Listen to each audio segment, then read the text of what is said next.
entertainment, insights. Don't take life too seriously. Welcome to Brainsky Unleashed. Today's guest is definitely unique. He is beyond persistent. He has an obscene amount of YouTube views for something that he was wildly creative with. He's got a website called therealtonystark.com, and boy, does he have some stories to tell.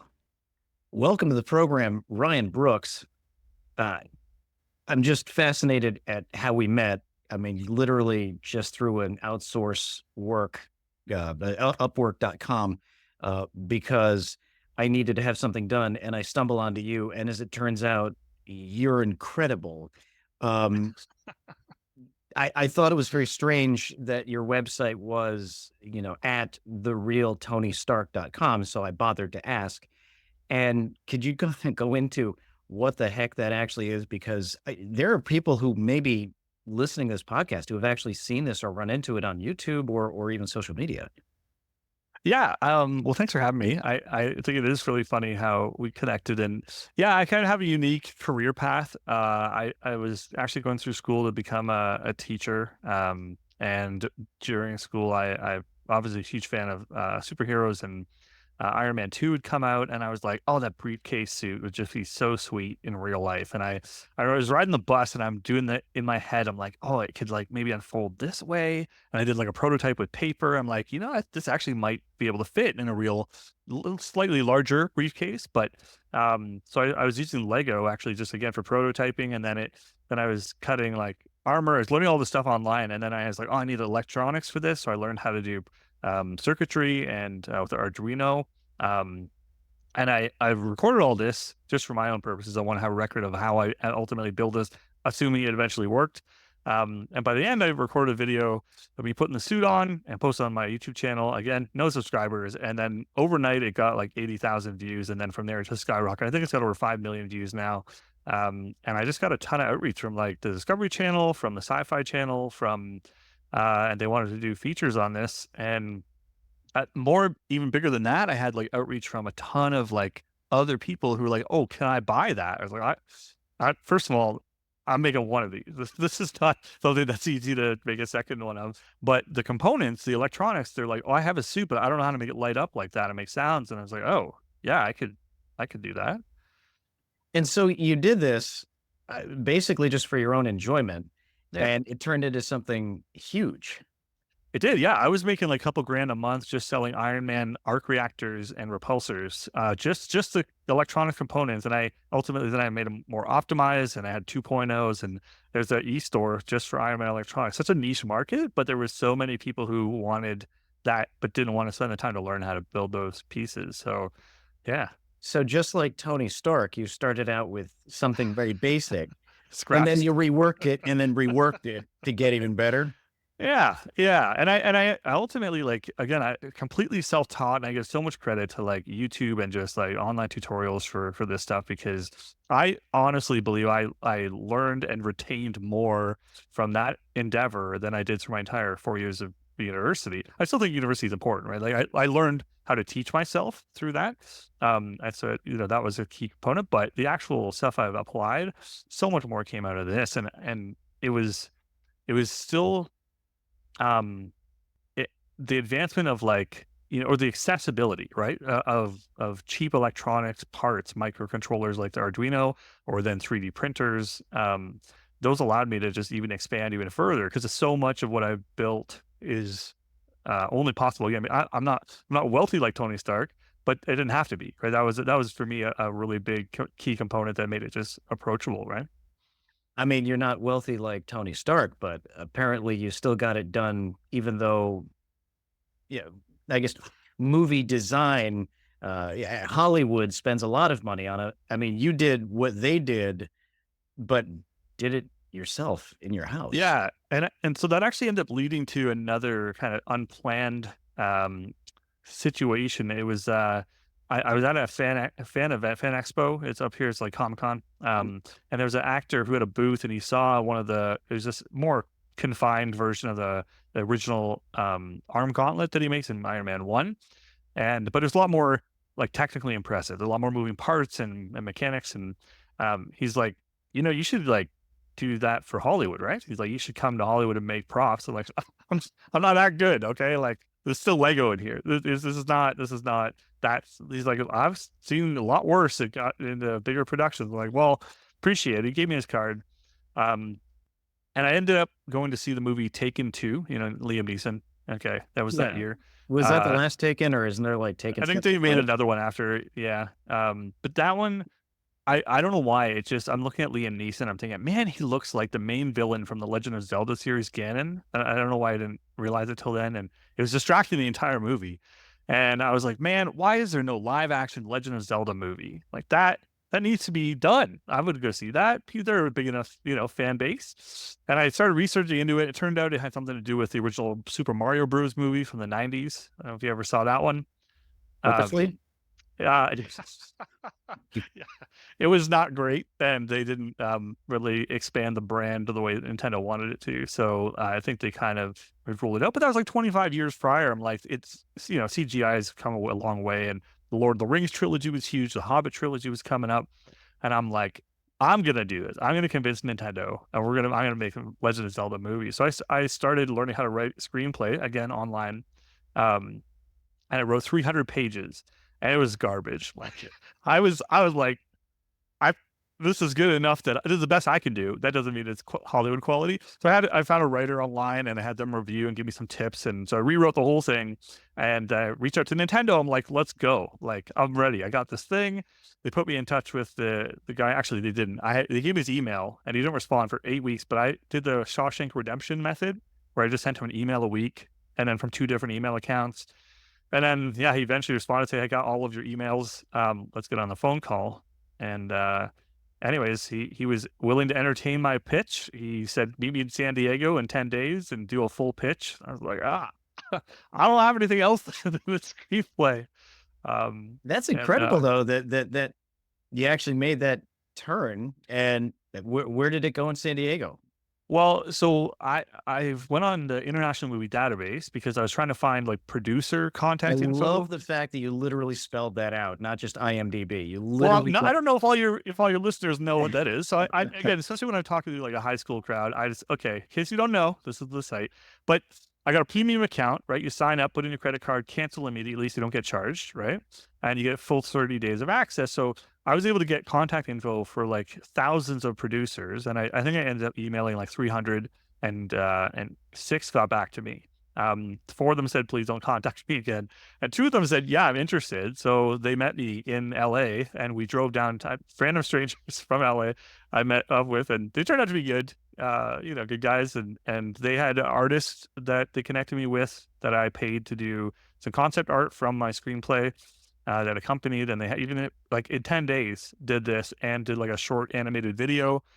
Is crazy. And we had this two producers now who actually know the industry, know how to sell this stuff. And met with Bill Trinan. He was the third from the top at Nintendo.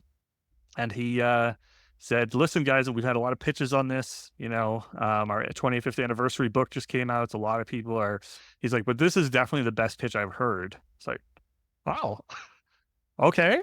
And he's like, there's two things we need to move forward. One, how do you make this movie sell more of our video games? We're not a movie company, right? We sell games. So how does the movie do that? And you can't just say, oh, it's like more exposure for the brand. No, it's got to be something unique. Like, oh, okay. And we need a 5-minute live action demo to see what does this look like on the big screen. All right. So I'm asking the producers, right? It's a 2.5 hour drive back from San Diego to LA. So the drive, I'm just like, my brain is going crazy. How do I get both of those done? How much is it going to cost me to make a 5-minute live action demo? CGI, they're like probably 300 grand US. I'm like, okay. Well, I have no money. So let's go to the next part. How do I make it sell more games? And I had even the 3D movie before, the current 3D glasses, the polarized oh lenses, yeah, whatever. yeah, yeah. Okay.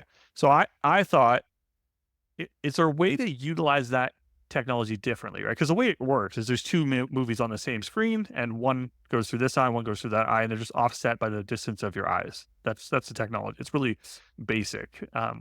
So I thought, what if we had two completely different movies projected on the same screen, and you have a flip lens that allow you, or like a bifocal that you could then switch the view that you're seeing in the same theater, and you could independently of anyone else change what you're seeing. This is what I thought. I'm like, is that possible? Like, and if it is, why hasn't it been done already? So in a weird coincidence, I had worked with the daughter of the guy who invented those 3D glasses. He's out of Waterloo, Ontario. Yep, random. I worked with his daughter at the university, and I said, "Can you give me his number?" And yep. So I call him, I explain it, and he goes, "Nothing." He's silent. And I said, "Is this a dumb idea?" He's like, "No, I've been doing this 25 years, and I'm not sure how we missed that. Yes, that's possible, and you should probably patent this." Ryan, I don't understand how the stars seem to be aligning for you because there's a pattern here. Are you seeing the pattern as to how everything just tends to kind of line up in odd You ways know, with your I ideas? it's funny you say that, right? Because every time I tell this kind of as part of my, motivational speech, whatever you want to call it, right? Career talk for the students, like they say the same thing, "You're really lucky." And I said, Malcolm Gladwell, I think, articulated best for me. He talks about this in Outliers and how there's nothing special about Bill Gates or Steve Jobs or these guys who became, the top of their industry. It had everything to do with timing, right? If I Right. had been born a little bit earlier, a little bit later, I would have missed the mark on whatever. And so me being at that university at the same time as his daughter, like, someone else would have been. And so I know what you're saying, but I do believe honestly, just a lot of it was, yeah. So the stars had to align in some way. I just was, yeah, for the guy who was fortunate enough to be at the right place at the right time, trying to do a thing. And I said, that's to me is the biggest part. And I had to play is I was out there doing something, right? Because a lot of people would have stopped after the first email I sent to Nintendo didn't get replied to. They would have just given up. And so I just kept emailing. I said, I'm going to know the hell out of them. And he's actually going to tell me to stop, or he's going to say, let's get on the phone. And I got the answer I wanted there. But I mean, you're winning with persistence. That's mhm, critical. If you're mhm. going to be successful at anything, it takes a lot of persistence. You're obviously incredibly intelligent, so you got to win there. That And helps. you're clearly a hard worker. I mean, no one's going to be building an Iron Man suit or writing a screenplay unless they have some dedication. So that You got to be passionate. Yeah. yes, Passion. so that next component is a little bit of peppered with luck, and it seems like you have a little bit of that. I mean, just either that or insanely good timing. What what is happening now? Where is this gonna go? So we call the glasses, I called them Invisivision. That was the name I gave them. And I had that, and then I realized Sheridan College up here in Canada is where like Pixar, one of the top places Pixar and Disney go to hire animators. It's the animation school, and I thought, okay, maybe students, it's going to be a lot cheaper. And they actually have a production studio at that school for that purpose. So you can hire them. The students all get the work that they create as part of their portfolio, and I get this for a much cheaper price. So we were able to do a 5-minute demo video over, I think, 30 grand. I still didn't have that. But remember that actor guy, his name is JP Manu from the Fan Expo. I'd messaged him before I went to LA to be like, hey, can you help? Because he's in Hollywood, producers, whatever. He didn't respond until after I got back. And he's like, sorry, I missed it. And I told him about these glasses, and he's like, do you have any investors? I was like, I don't have a company. What do you mean? I don't, this is even like nothing. He's like, I want to invest. I'm like, okay.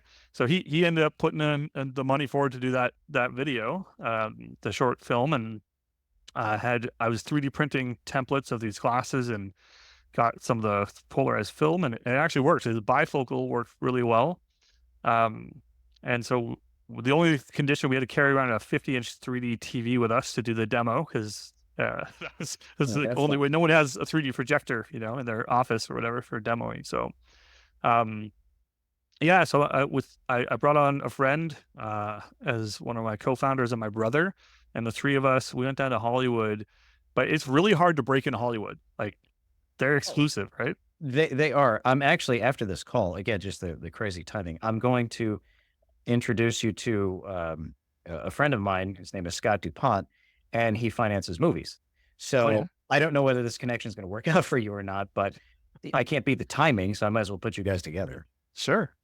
Oh, the thing was, yeah, like it's the He IMDb. doesn't finance them, he helps people finance movies. I'm Sure, pretty sure. sure. Yes. that would have been helpful back because this was like 2013, I think. We were going right into this, and it went from then. But to get into Hollywood at that time, again, I had JP Manu was one conduit. He hooked up with Elijah Wood. I got to demo to, but all the studios, because he has his own production studio, Elijah Wood, right? So he does like mostly horror films, but the studios, IMDb just wasn't. They don't have enough like listings there. So I went to LinkedIn. I just searched by studio and I started clicking connect. Like, and I did it for like hundreds of people at every studio. And nobody for 2 weeks, nobody accepted until one guy did. His name was Mike from Fox, and he was a director of technology. And the moment he accepted, I was now a second connection to everyone else who I'd already clicked connect on. They're like, oh, well, if he knows Mike at Fox, he's got to be legit. And so they all started connecting with me, and now I have a direct line through the technology standpoint through the through the studios. And we just said, hey, we're coming to LA this week. Like, when can we slot you in for a demo of this? We got into every studio. We got Paramount. Had to meet with the president, and he gave us footage from the Paranormal Activity films to recut with our eyewear because we thought showing from different camera angles, you could then increase the scare factor. You don't know which one it's going to come from. So it went so much further. Like, again, for such a random like idea, right? Liam Neeson is canon. I'm going to make a Zelda film, and now I'm meeting with all the studios, I and just love the fact that your persistence is paying off. I mean, yeah, you really are unafraid of just forcing your way through. I yeah. think a lot of people could learn from that. A lot of people have passion in life, but brother, your passion's incredible.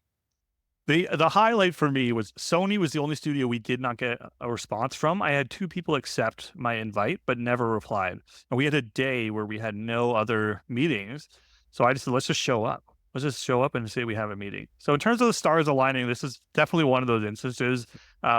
We get to the reception and we say, we have a meeting with Spencer Stevens, who's a CTO. And they're like, okay, let me call his receptionist, let her know you're here. She's like, I don't have any record of a meeting. I'm like, well, we wouldn't have come all the way from Canada and not at a meeting. And they go, well, I don't know if you heard, but 2 days ago, the entirety of Sony was hacked by hackers in North Korea. And so all their systems were completely down. She's like, Oh, so I that remember must be that. where the mix up happened. I was like, yep, that must be. And she's like, well, Spencer has actually 10 minutes so he can see you now. Like, wonderful. So we go in, we do the demo. Spencer's like, guys, this is really cool. Obviously, I'm a little preoccupied with everything else that's going on, but let's circle back to this once I kind of get everything else sorted out. And we were about to leave, and there was a security guard who looked like Carl from the movie Up, little old security guard. And we were asking like, what's going on outside? It's still in the lot, but he's like, oh, that's the Sony staff Christmas party. And we said, oh, well, how do we get in? He's like, it's just for staff, guys. I guess you could say you forgot your badge in the office. And we all laugh and we're like, a good idea, Hey, Carl. So we why not, go, right? yeah, we drop off our TV in our van. We come back on, we take off our visitor badges, and we just walked around the lot. We went to the Adam Sandler has his studio on their lot. We went there. Um, the Ghostbusters car was there. It was pretty cool. We just did our own tour. And then the people start lining up. It's an outdoor event, but it's still inside the lot. And we get in line, and it was me, my buddy Rob, my brother Josh, and the director from Sheridan, Mike, who had directed our short film, was there. And Mike and Josh getting really nervous. They're like, guys, we can't do this. We're going to be arrested. And I'm like, just relax. It's just a party. It's going to be fine. And we get closer. Mike and Josh, they bail. They're out of the line. Rob and I get to the front, and they go, badges? They're like, oh, I left them in the office. They said, you have to go check in at the table. Now, again, all their systems are down. So what do they have? 2 interns with a paper directory of who works at the company. So they say name, and I froze. And Rob, without missing a beat, goes Spencer Stevens, the CTO's name. And they're like, okay. And they start flipping through. And I said the other guy who had accepted my invite on LinkedIn, I remember his name. And they say, what's your extension? I just moved from that building to this building last week, so I don't know. They're like, okay, no problem. Here's your wristband, and you go. And Rob's like, I don't know my extension. Ask my assistant. Okay, here's your wristband, and you go. And Mike and Josh found 2 other people on LinkedIn and came as them. We had a wonderful evening. Did some of our best networking that night. And yeah, That is incredible. That yeah, is absolutely incredible. I am utterly impressed. What a story. Um, Real quick before we go, you also mentioned before we started the call, that, you had some other things that you were doing. So you also do motivational speaking? Yeah, I mean, this is kind of the pitch that I give to students to kind of show them like, here's what I thought I was going to do with my career, and here's where I ended up, and here's the journey, the zigzag I took to get there. Because everyone has a zigzag, but mine's a little bit more unique in terms of some of the opportunities that I afforded myself. And I mean, it sounds like you said stars align, but I also make sure to highlight like that whole Invisivision thing went dead in the water 2015 because our primary investor, JP Manu, the actor, we plastered his name on everything. We name dropped him. He added more credibility, right? He's an actor. Anyways, he was arrested for voyeurism. Whoops. And all of a sudden, we had no more responses from studios. Like we dead on the we had no money left. And my brother Josh is like, I can't keep working for nothing. Like I've got to go and do a real job. And that was kind of like a really sad end to the whole this wild journey. But I'd partnered up with my buddy Rob again. We were again hadn't talked for like 10 years, and he and I were really good business partners. And I said, I have one other idea. And VR technology had just come out, was coming out that winter, like that February, the HTC Vive. And I'm like, I think people are going to need a space to go play this. Like, if the technology is going to come down in price, but in order to get full immersion, you need to be able to move around. If you want to play together, you definitely don't have space for two people. You're going to punch each other or the dog or whatever, right? So, um, I said, let's do one more. And my mom took out a mortgage on her house to help us start the first location. And she's been working at our head office or the first location for 6 years. She loves it. She's in her 60s and she works the arcade floor and loves it. And my brothers both work there. And yeah, we had like 25 locations before the pandemic that kind of required people to go in person though. And when we're not allowed to operate it, kind of killed a good chunk of our locations. But yeah, there's still 7 around. And from that, I've just moved into, doing helping other businesses now automate their systems because that's what I did for my own. And it's been yeah, fun ride so far. And that's what you're doing for me, which is how all of this started. That's what Well, I'm doing. one thing I think is worth asking, what happened to your mom's mortgage? It is all good now because that we were well, the franchising helped us accelerate our growth and then helped us recover our initial investment quite quickly. So she is even, and I would say ahead in that she also had a job from that, right? So it was worth. I mean, she like you kind of recognized my work dedication, and she knew that like I'm gonna see this through. It's not like a whim and like, oh, okay, good luck to your mortgage. Yeah, I mean, good luck for, I mean, not good luck, but, good for her for recognizing your persistence and yeah, investing in her son. A lot of parents invest in their children and it doesn't work out. In yeah. this situation, she saw it, she invested in you, and it worked out phenomenally well. So, congratulations to her and you as well. Ryan, thank you so much. I'm going to let you get back to working on my project because I got to get that done. And I know this was a completely impromptu podcast, but thanks again for doing this with me. And I will pass along your information to some of my friends. Hey, if it goes anywhere, it goes somewhere. I mean, that would be wonderful. Sure. But thank you, and I look forward to continuing working with you on my project. All right. Thanks very much. You bet. If you like this program, hit the subscribe button. Leave us a 5-star review. Most importantly, share it with your friends so they can enjoy it too.